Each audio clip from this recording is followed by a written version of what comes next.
Hey guys, this is a Hunter Summer Breeze 48-inch model 22442 from 1986.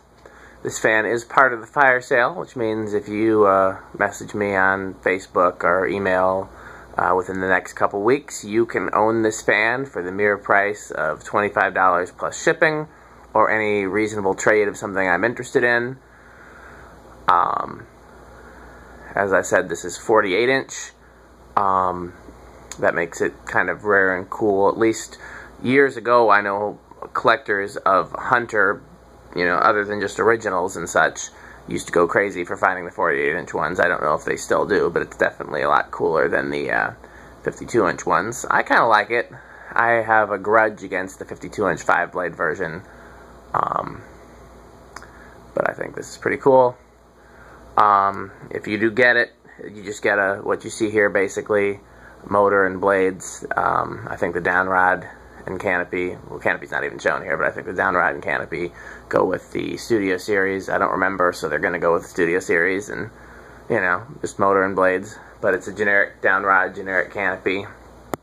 So yeah, hopefully somebody will want it. If not, it's going to get given away or parted out because I don't have room for it. So let's check it out. High, medium, low. 0.2. It's rated at 0.85 amps total. Some Farm and Fleets have white ones of these. Some have other variations.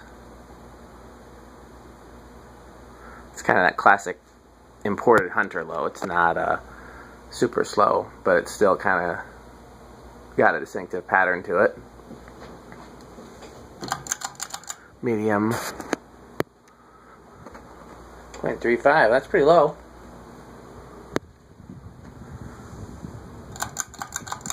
High. 0.56, that's well below the rated amperage, but that's clearly going full speed. It's not like it's, yeah, that's clearly full speed, so that's quite efficient, actually. And it's, yeah, moving some good air, especially for it not being a 52-inch fan. Let's go back here.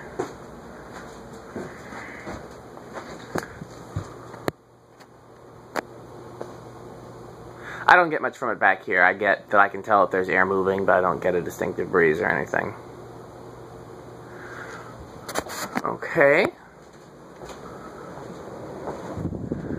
Medium low off.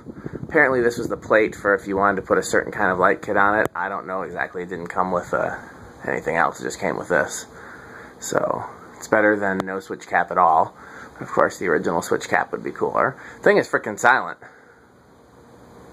Does not make any noise at all, does not wobble. It's yeah,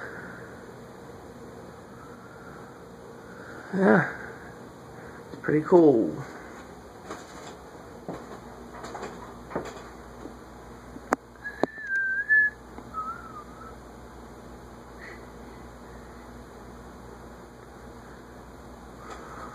So I'll reverse it before I forget. I don't know, was it reversed before? I think switch seemed like it was in the middle. You can see the cap, it's a 5 microfarad. Long spin down time.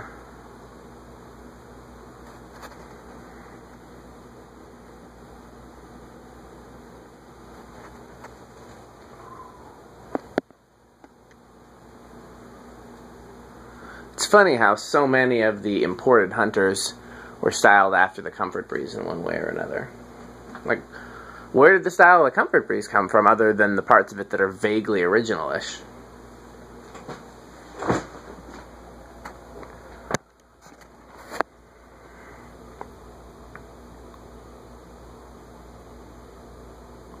I happen to really like the Comfort Breeze, but that's known.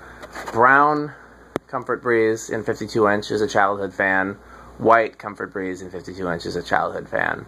I didn't even know they made them in brass finishes and 36-inch sizes until I started collecting.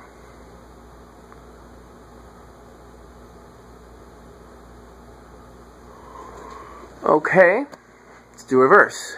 High, medium, low. 0.21.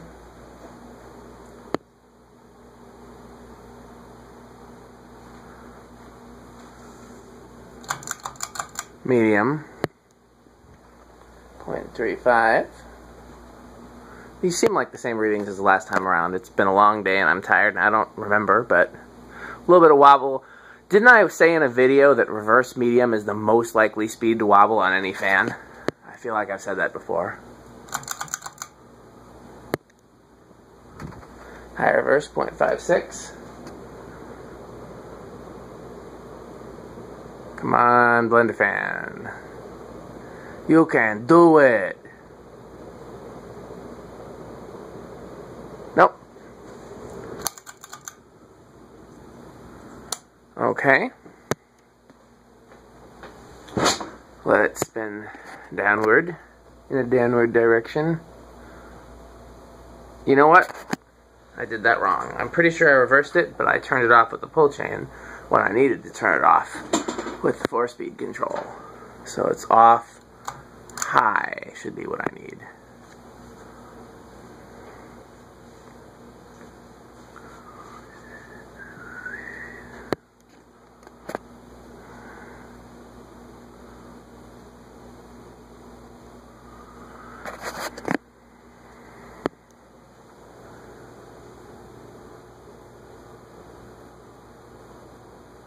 I like that close-up shot because it looks more like a comfort breeze when you do that. I actually wouldn't mind. I would actually really like to find one of the... I can't remember if they're the Studio or the Summer Breeze, but they've got this bottom plate, the step switch housing, filigree sideband, 4 blades.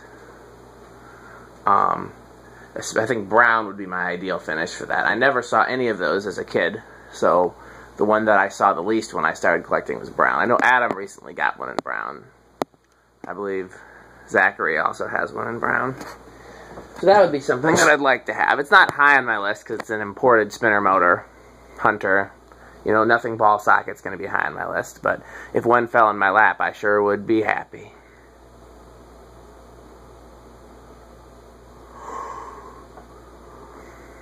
So I think we've completed the vintage fluorescent light projects. I've done videos to show all the lights here, but you can see them here. You can see the two on either side of the testing area. If I ever cease testing fans up here permanently, I will just move one fixture to the center and take the other one down. Fastco 4-speed. 0.2. Still rather fast for a low. I think the 4 would also be rather fast, so I'm not even going to bother with that control, but we will do the solid state. Medium low, 0.35, that's the same as medium. Medium high, 0.43, already feeling some air from it. And then high for reference's sake. So it's not a bad range of speeds, it's basically the same range as the pull chain with an added medium high. But it's nothing nothing to write home about. Well, maybe I will do the Emerson 4-speed. I haven't decided yet. We've got enough time while this spins down for me to figure it out. I just don't think it's going to be that impressive, just based on the performance thus far. I think it's still going to be a fast, low speed. For those who don't know me by now, an impressive low speed to me is one that's as slow as possible. I like the slowest possible lows, and then obviously a whole bunch of air movement on high.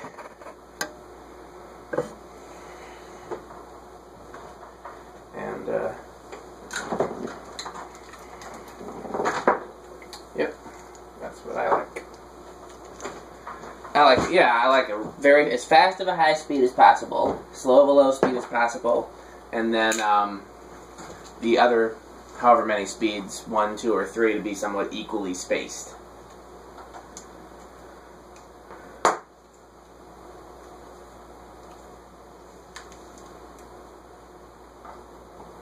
Basically, if I were to, describe it, the medium low would be just fast enough that you feel air moving, and then the medium high would be as fast as you can get without hearing wind noise.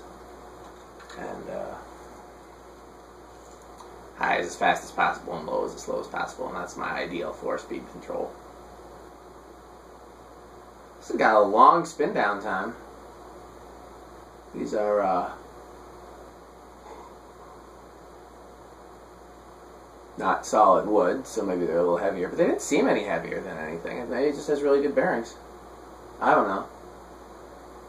Spin down time is indicative of any number of factors, some good and some bad.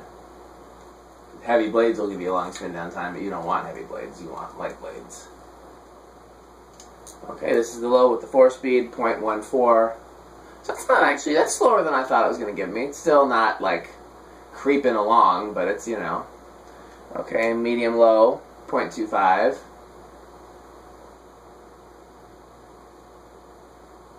Medium high, 0.37.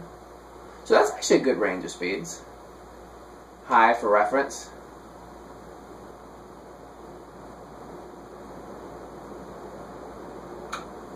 And oft. Okay. And last but never least,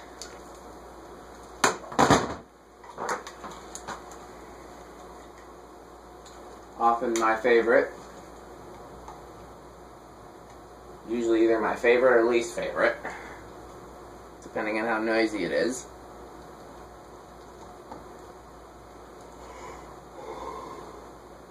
I plugged the control in, and it automatically on the lowest setting went to 0.03, which I don't think is going to be fast enough for it to move, but we'll see. So yeah, I was saying, I got the 2 shop lights here, and the 2 8-footers adjacent, and should I ever stop testing fans down here, then I would just move one of the shop lights to the center, and the other one would go elsewhere. I hung the half pipe downstairs over the air compressor. I have another vintage fluorescent fixture in storage that I forgot about. That's an 8-foot single tube. I don't know how old it is. I pulled it out of a service station that I was pulling the fans out of, and it was loaded with vintage fluorescent fixtures, but that was before I thought to take them. But I did take this one, because I needed at the time a single tube 8-footer. And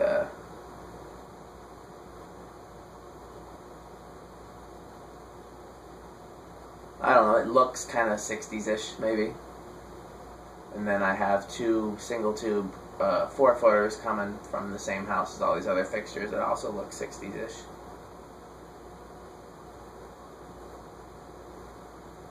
Maybe this is actually spinning. Otherwise it's taken insanely long to spin down. Let's see.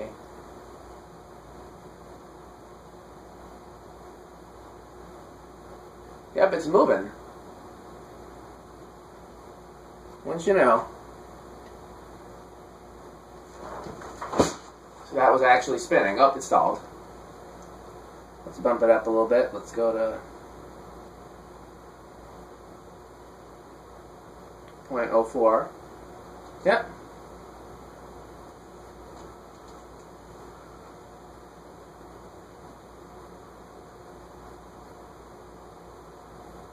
So far silent, but you wouldn't expect it to make much noise going this low. With that little current, I mean, what's 0.04 amps going to do? That's like, what? 5 watts, maybe? I'm bad at math in my head. You take 0.04 and multiply it by 120, and that's how many watts it is. Okay? That's 0.04. I'll turn an eighth of a turn. 0.17. It is a little buzzy. Another eighth. 0.29. Another eighth. 0.42. And it does not pass the fluorescent light test, by the way. Another eighth. 0.15. And then high. Yeah, it's not like egregiously buzzy. Like if I was installing it in like a store or something, I don't think you would hear the buzz. In a bedroom you would. I don't know if you would in like a kitchen. You probably would not in a restaurant. But nevertheless, it doesn't pass the fluorescent light test. And the fluorescent light test is my, was what I use. Now, apparently that fluorescent light in particular, I think the ballast is on its way out. Because that's the one that I was talking about, that it will only work if it has either one 34-watt bulb and one 40-watt bulb, or two 34-watt bulbs. It won't work with two 40-watt bulbs. So, Yeah, I suspect that the ballast is on its way out. So when I have to replace that fixture, provided I replace it with one that's quieter, that will mess up the test.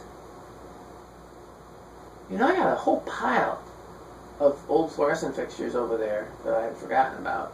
Most of them are not vintage, most of them are 90s, but even so, I should go through them at some point.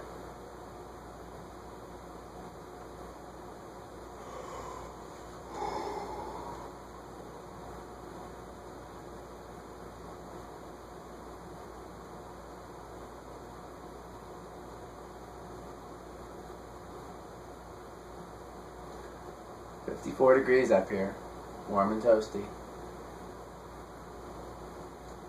This is the spin down time. It's unplugged. It's not doing anything else. This is just what you get.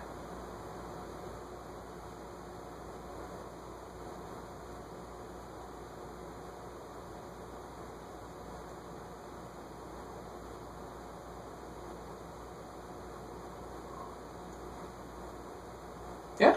I really hope some collector wants this, because I think it's too cool to part out. And like I said, it'd be easy to complete. So, you know, shoot me a Facebook message or an email if you're interested. Thank you for watching.